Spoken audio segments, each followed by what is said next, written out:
ಕೂತಿರೋದು ಯಾರ ಸಲುವಾಗಿ ಸರ್? ಮುಂದಿನ ತಮ್ಮ ಒಂದು ಭವಿಷ್ಯಕ್ಕಾಗಿ ಕೂತಿದ್ದಾರೆ.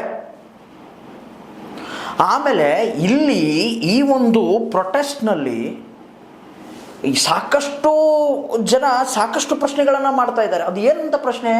ರೇಪಿಸ್ಟ್ಗಳನ್ನು ಇವರು ಬೇಲ್ ಮೇಲೆ ಹೊರಬಿಡ್ತಾರೆ. ಸಾಧುಗಳಿದಾರಲ್ಲ, ರೇಪ್ ಕೇಸ್ಗಳಲ್ಲಿ ಒಳಗೆ ಅವ್ರಿಗೆ ರಾಜ ಮರ್ಯಾದೆ. ಅದೇ ಮಕ್ಕಳು ತಮ್ಮ ಭವಿಷ್ಯದ ಸಲುವಾಗಿ ಏನೋ ಒಂದು ಇದನ್ನು ಮಾಡ್ತವ್ರೆ, ಸಂಘರ್ಷ ಮಾಡ್ತವ್ರೆ, ಭವಿಷ್ಯ ಕಟ್ಕೊಬೇಕಂತ ಅನ್ಕೊಂಡವ್ರೆ. ಸರ್, ಇವಾಗ ಮೆಡಿಕಲ್ಲು ಸೀಟ್ ಸಿಕ್ಕರೂ ಕೂಡ, ಗೌರ್ಮೆಂಟ್ ಮೆಡಿಕಲ್ ಸೀಟ್ ಸಿಕ್ಕರೂ ಕೂಡ 50 ರಿಂದ 60 ಲಕ್ಷ ಖರ್ಚಾಗುತ್ತೆ MBBS ಮುಗಿದ್ರೊಳಗಡೆನೆ.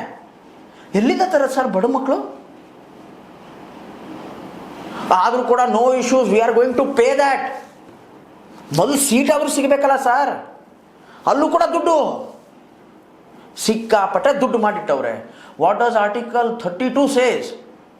ನಮ್ಮ ಸಂವಿಧಾನದಲ್ಲಿ ಆರ್ಟಿಕಲ್ 32 ಇದನ್ನೇ ಹೇಳುತ್ತೆ. ನಿಮ್ಮ ಮಾತು ಯಾರೂ ಕೇಳಲಿಲ್ಲ ಅಂತಂದರೆ, ಸರ್ಕಾರ ನಿಮ್ಮ ವಿರುದ್ಧ ಬರ್ಬರತೆ ಮಾಡಿದ್ರೆ, ಸರ್ಕಾರ ನಿಮ್ಮ ಜೊತೆ ಅನ್ಯಾಯ ಮಾಡಿದ್ರೆ ಕೇಳೋದಕ್ಕೆ ನಾವಿದ್ದೀವಿ ಅಂತ ಹೇಳಿ ಆರ್ಟಿಕಲ್ 32ನಲ್ಲಿ ಒಂದು ಪ್ರೊವಿಷನ್ ಇದೆ, PIL ದಾಖಲೆ ಮಾಡಿ ಅಂತ.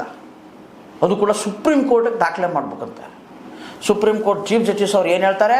V don't have a time. ಮತ್ತು ಏನಕ್ಕೆ ಸರ್ ನಿಮ್ಗೆ ಟೈಮ್ ಇರೋದು? ಶಟ್ಲ್ ಕಾಕ್ ಆಡೋಕ್ಕಾ? ಔಟ್ ಆಫ್ ಕಂಟ್ರಿಗೆ ಹೋಗ್ತೀರಾ, ಶಟ್ಲ್ ಕಾಕ್ ಆಡ್ತೀರಾ? ಅಲ್ಲೇನೋ ನಿಮ್ಮನ್ನ ಕರೆಕ್ಟಾಗಿ ಕೇಳಿದ್ರು, ಸರ್ ಇಷ್ಟೊಂದು ಕಾಂಗ್ರೆಸ್ ಜನತಾ ಪಾರ್ಟಿಯಿಂದ ಹುಡುಗರೆಲ್ಲ ಬೀದಿಗೆ ಇಳಿದವ್ರೆ, ಎಲ್ಲ ಉಪವಾಸಕ್ಕೆ ಕುಳಿತವ್ರೆ, ನೀವೇನು ಹೇಳ್ತೀರಾ ಅದ್ರ ಕುರಿತಾಗಿ ಅಂತ ಕೇಳಿದ್ರೆ ಅದಕ್ಕೆ ನೋ ಆನ್ಸರ್. ಮೋದಿ ಅವ್ರ ಥರನೇ ನೋ ಆನ್ಸರ್ ಅಂತ ಹೇಳಿದ್ರಿ.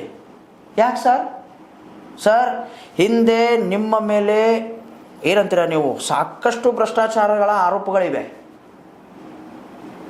ಅವನು ಕೂಡ ಈ ಆರ್ಟಿಕಲ್ 32ನಲ್ಲಿ ನಾವು ಕೇಳಬಹುದು, ಸಾಮಾನ್ಯ ಜನರು ಕೇಳಬಹುದು. ಕೇಳಿದ್ರೆ ನ್ಯಾಯಾಂಗದ ಮೇಲೆ ಇರ್ತಕ್ಕಂತಹ ಒಂದು ಏನಂತಾರೆ ನೀವು ಭರವಸೆ ಹಾರೋಗ್ಬಿಡುತ್ತೆ ಸರ್.